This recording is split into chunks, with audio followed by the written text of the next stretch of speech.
Bienvenue. Donc voilà, j'ouvre le bal de ce soir. Donc pour vous parler des métiers de la musique. Donc la musique, un métier, déjà j'ai envie de dire pour certains, point d'interrogation. Moi personnellement, quand parfois on me demande tu fais quoi comme métier, je dis je suis musicien. Alors on me regarde, mais non mais si, qu'est-ce que tu fais comme métier? Je suis musicien. Oui mais c'est pas un métier. Bon, c'est toujours assez désolant quand même. Alors donc ce soir, vous pourrez savoir que musicien, si, c'est un métier. Et ça prend plein d'heures. C'est... Je vais vous parler de la phase B. La phase A, vous la connaissez. Vous voyez des musiciens sur scène, si vous allez au bal, si vous regardez la télévision. Vous verrez qu'on constate quand même malgré tout qu'il n'y a pas une pub sans musique. Il n'y a pas une émission sans générique de début, de fin. Quoi d'autre même, je me rappelle quand j'étais enfant, même le cirque qui venait annoncer sa tournée dans la ville avait sa petite fanfare derrière. Enfin, voilà. Alors d'aujourd'hui, vous avez encore des cirques magnifiques, le cirque Plume, voilà, d'autres choses comme ça, où la musique est toujours présente finalement. Et donc du coup, euh, voilà, on se rend bien compte qu'il y en a besoin tout le temps, et pourtant il faut des gens qui font cette musique. Donc la face A, c'est qu'on voit les musiciens faire de la musique lorsqu'on sort ou lorsqu'on va voir des concerts, etc. Et, et la face B, c'est tous les musiciens qu'on ne voit pas. Et pourtant, ils travaillent beaucoup. Donc on m'a demandé un petit peu de parler un petit peu de cette musique qui est issue derrière l'audiovisuel. Donc on voit jamais les musiciens. Et les rémunérations sont de plus en plus difficiles. Parce que autrefois, lorsqu'on crée un générique ou chose comme ça, il y avait la SACEM. Et il y a toujours la SACEM. Mais de plus en plus de productions achètent directement la musique, plus les droits. C'est-à-dire qu'on va vous payer pour faire juste quelque chose. Ils ont de plus en plus recours au lance-pierre. Hop, voilà. Et du coup, c'est quand même quelque chose de difficile parce que au-delà du métier, des gens qui sont producteurs, animateurs télé, etc., beaucoup ont des amis musiciens qui vont pas hésiter à aider leurs camarades, ce qui est compréhensible. Vous avez un ami plombier, il vient chez vous, je pense qu'il va vous aider, même si sur certaines choses, sur les pièces, vous payerez, mais la main-d'œuvre, il va dire écoutez, on est copains ou on est amis, c'est bon, voilà. Et bien dans la musique, c'est pareil. C'est exactement la même chose quand des gens qui sont haut placés sur des chaînes TF1 ou etc. ou bien d'autres, voilà, ils ont aussi des amis qui disent oh t'inquiète pas, ça je te le fais. Et l'anecdote par exemple, c'est que il y a, je sais pas ceux d'entre vous qui ont vu il y a peut-être un peu plus d'une quinzaine d'années en arrière, une émission une des premières émissions de télé-réalité qui s'appelait Love Story. Et donc cette émission avait un générique. Et en fait, ce générique, il a été composé avec un iPad à une terrasse de café en un quart d'heure. Et ce générique a constitué des milliers d'euros de droits ensuite, parce que cette émission, elle passait entre les rediffs, les trucs et tout ça. Enfin, moi, je me rappelle pas vraiment, je suis pas ce genre de choses, mais je crois que ça devenait des fois plusieurs fois par jour. Et du coup, derrière toutes ces choses-là, petit à petit, puisque tout le monde veut réduire les budgets et gagner de l'argent, ils ont décidé d'acheter directement en fait le temps passé aux musiciens. Donc acheter le temps passé. Donc par exemple, moi on va me commander par exemple 2 minutes et demie de musique pour quelque chose. Euh, Concrètement, je pourrais très bien y passer 30 minutes de composition. Comme je pourrais y passer 4 heures selon l'inspiration, selon ce qui est demandé, selon le cahier des charges. Et finalement, moi, on va me payer pour un temps donné. Par contre, ce qui se passe, c'est que derrière tout ça, on ne se rend pas compte de ce qui a été nécessaire pour le métier. C'est-à-dire combien d'années de pratique sur les instruments, combien d'années de solfège. Le solfège, c'est des maths. Je suis sûr que euh, si quelques-uns d'entre vous font un petit peu de musique, si je leur dis solfège, vous aimez ça? Personne n'aime ça.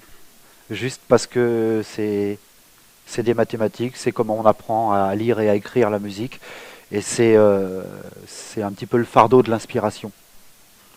Mais pour être performant et pour savoir ce qu'on fait, c'est comme pour savoir lire un bouquin. Pour comprendre les mots, il faut les avoir appris. Et donc, dans certaines règles musicales, pour comprendre les choses, je ne dis pas que le solfège est indispensable à un musicien. On peut très bien, je crois qu'on est, même en France, on a encore beaucoup de gens qui vivent une vie sans bien lire, qui lisent très mal et qui écrivent aussi pas très bien, qui font énormément de fautes, ou voire même qui n'écrivent pas. On peut vivre, on peut vivre. Et je pense qu'on peut être musicien sans pratiquer pour autant du solfège, etc.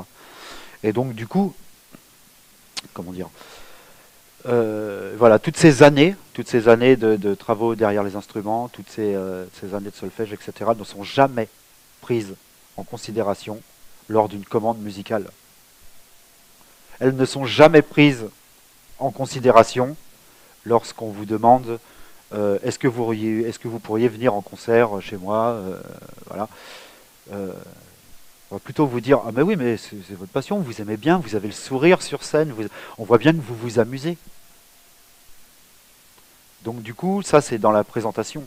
Donc si on monte sur scène, si je vous vois tous à un bal de mariage et que moi je suis sur scène et que je vous anime le bal de mariage en faisant la tête, vous allez trouver ça, ouais le musicien il est bien lourd là, mais enfin son fardeau il pourrait le garder pour lui parce que voilà. Donc on a quelque part que ça aille bien ou pas bien, on n'a pas trop le droit de faire la tête finalement. Donc tout le monde est convaincu qu'on s'amuse. Et puisqu'on s'amuse, on a juste à nous nourrir, à nous donner un petit peu d'eau, et puis on va s'amuser avec tout le monde. Mais c'est pas exactement comme ça que ça se passe. Voilà. Donc ça je pense que voilà, j'avais envie de vous en parler un petit peu puisque ça, oui, parfois on le réalise pas en fait.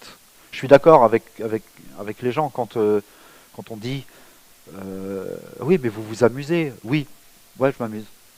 Oui, vraiment. J'ai vraiment pas de honte à dire oui, je m'amuse sur scène. Bien sûr, et j'ai envie de dire heureusement, sinon je ferais plus ce métier. J'ai toujours été quelqu'un qui a aimé, et j'aimerais encore, et je vais perdurer, à pousser les gens à faire ce qu'ils ont envie de faire. Moi, je me sens pas capable. Des fois, on me dit d'être musicien, c'est très dur, donc je vous dis oui. Oui, c'est vrai, c'est pas évident quand on voit tous les temps de travaux, etc. Voilà. Mais on me dit, moi, c'est trop dur, je pense que j'y arriverai pas. Et en fait, ben, moi, c'est le contraire. C'est d'aller faire pendant 40 ans un travail qui ne me plaît pas, que j'arriverai pas. Mais après, on est tous libres de choisir la direction qu'on veut, c'est un souci. C'est pas un souci. Mais en ce qui me concerne, aller pendant 40 ans quelque part avant une retraite où je me sens pas bien, j'y arriverai pas. Donc je suis très heureux d'être musicien. La phase B, elle n'est pas très rigolote, mais rassurez-vous, je suis quand même super content de faire ce que je fais. Et pour tout l'or du monde, je ne changerai pas.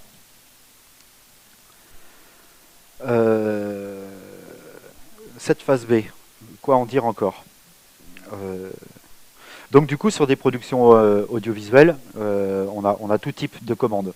C'est-à-dire qu'on peut avoir des commandes de court-métrage. Enfin, si on prend au plus court, ça peut être des tout petits jingles, que ce soit pour la radio, pour annoncer quelque chose.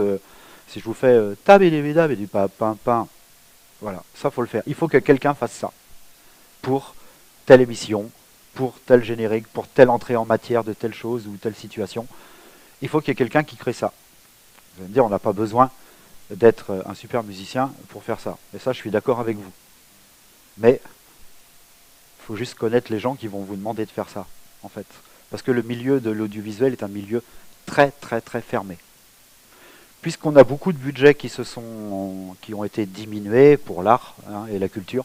Je pense que là, par contre, je vous informe de rien, vous le savez déjà. On se retrouve avec vraiment des commandes au plus bref au niveau monétaire. Et du coup, c'est pas sur les choses où finalement on s'en sort le mieux. Parce que c'est un milieu qui est vraiment, vraiment, vraiment difficile à pénétrer, le milieu de l'audiovisuel. Parce que tout le monde se connaît, parce que tout le monde travaille avec tout le monde, etc. Et comme les budgets sont moindres, on va avoir... ces gens vont essayer de trouver, par exemple, quelqu'un qui est capable de vous composer une symphonie digne de Mozart, mais avec un clavier et des banques de sons.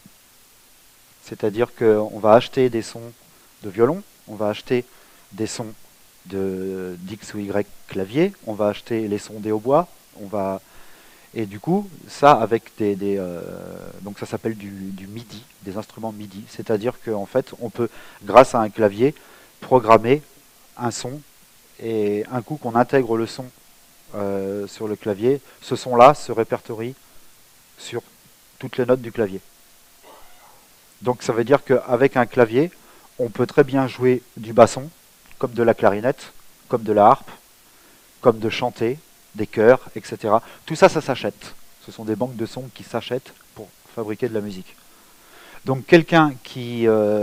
ces banques de sons sont très chères par contre. Mais par contre, elles permettent de tout faire en un seul musicien. Celui qui apprend à maîtriser tout ça, du coup, il devient complètement autonome en termes de construction musicale. Et du coup, pour acheminer des produits musicaux envers l'audiovisuel, c'est beaucoup plus simple. Donc déjà, ils vont d'abord avoir recours à des gens comme ça. Soit de ça, ou alors soit des coups de cœur. C'est-à-dire, waouh, cette musique, elle est belle, j'aimerais bien l'avoir pour mon émission, ou choses comme ça. Faut me trouver qui a fait ça. Voilà. Donc de temps en temps, d'autres styles de musique ou d'autres styles d'instruments commencent à revoir le jour en fait, puisque avec l'arrivée des claviers de toutes ces banques de sons qu'on pouvait, donc du coup les téléchargements, tout ça, etc. On pouvait donc du coup accéder aux choses, et maintenant on a les instruments organiques, j'ai envie de dire, donc les vrais instruments, les instruments qu'on joue réellement, qui reviennent un petit peu parce que certaines personnes se sont rendues compte qu'il y avait une émotion et une chaleur dans les vrais instruments, que dans les banques de sons, même si elles sont très bonnes, ma foi, ça restait vraiment très froid. Donc si on prend des compositeurs comme Hans Zimmer ou des choses comme ça, des gens qui ont vraiment créé des grandes musiques de films, je dirais que oui, ces gens-là, ils ont le potentiel matériel pour pallier à tout ça. Mais encore une fois, c'est une chose dont on ne se rend pas compte, c'est le coût du matériel. Parce que malgré tout, quand on est multi-instrumentiste, bah bien évidemment, il faut acheter tous les instruments. Il faut acheter tous les supports des instruments. Il faut acheter de quoi enregistrer les instruments. Donc carte son, micro, câble, pied de micro, ordinateur. Et tant qu'à faire, pas un trop petit ordinateur, puisque sinon ça fonctionne mal ou pas assez bien en tout cas. Donc il faut des garanties sur le matériel qu'on achète pour la bonne qualité des choses, pour pas tomber en panne 2 jours avant une commande, ou alors en plein milieu d'une commande. Il y a un truc où 30 minutes de musique à composer, vous êtes rendu à 20 minutes, l'ordi casse. Donc il y a intérêt d'avoir les disques durs derrière pour les sauvegardes, machin, etc. Donc voilà, tout ça, ça a un coût, je dirais, global assez conséquent. Parfois, on ne s'imagine pas vraiment tout ça. Mais par exemple, si on veut enregistrer, si on part le micro, le pied du micro, le fil, va rentrer dans une carte son, dans un ordinateur, pour ensuite le restituer dans des enceintes pour pouvoir le travailler un minimum.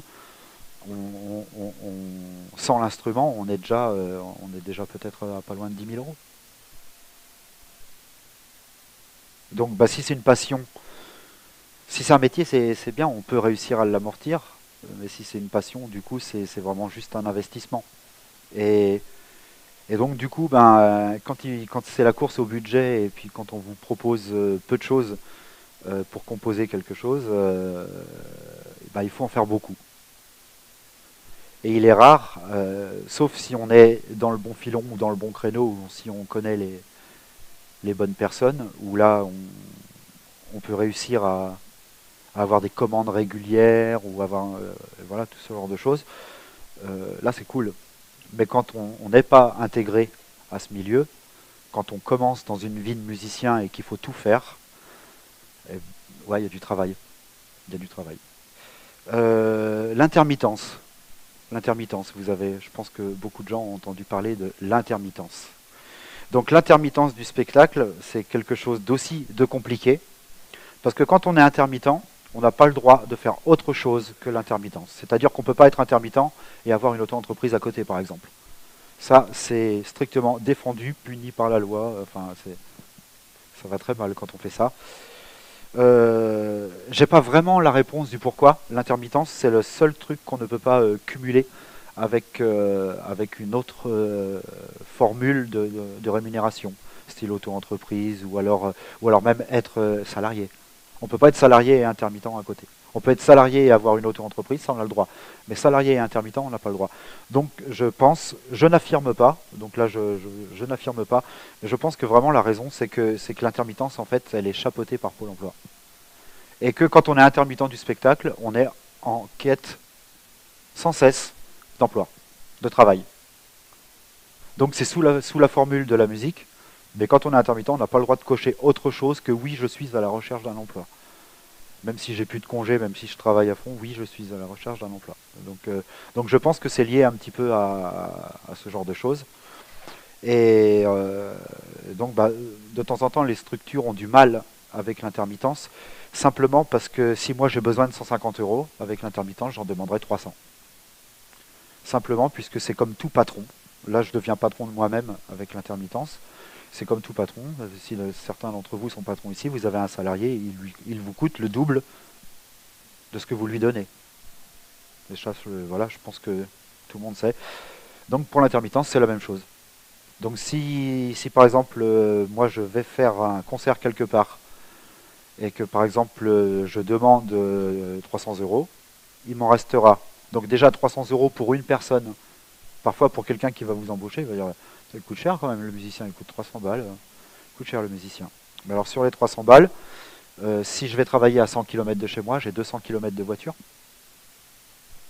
Sur les 300 euros, il m'en reste que 150, puisque j'en donne 150 à l'État. Sur les 150, j'enlève donc mes 200 de trajet, j'enlève mon temps passé, je sais pas. Il me reste peut-être 90 euros. Voilà, j'ai pas mis l'usure de ma voiture. Quand on défraie aux impôts, avec ma voiture, c'est à peu près quelque chose ça doit être du 42 centimes. 42 centimes environ du kilomètre. Voilà. Donc si moi je compte à 200 km à 42 centimes, ça fait 80 balles. Donc là du coup, on va pas, et ça on veut pas me les donner en plus de ce qu'on va me payer. Alors, écoutez, déjà 300, voilà. Donc je peux concevoir que 300 euros pour un musicien, ça peut être quelque chose de conséquent pour un budget. Et c'est tout un petit peu la difficulté du métier, c'est que c'est assez vite conséquent, mais par contre, pour le musicien, pour lui-même, il lui en reste pas tant que ça finalement. Et que il faut cumuler les contrats, et il faut cumuler les heures de travail, et il faut se diversifier pour que, j'ai envie de dire que pour que les salaires soient corrects. Et sinon, j'ai envie de dire que on reste sur le domaine de la passion. Et du coup avoir un travail à côté. Mais quelqu'un qui a vraiment envie d'être musicien, du coup c'est très très très frustrant. Et il y a de grandes chances qu'à cause de ça, on puisse aller au travail à reculons. Donc voilà. Donc moi ce que je vais vous proposer, c'est que en dernière partie de séance, j'arrêterai de parler. Et je vous ferai un petit peu de musique. Voilà. Merci.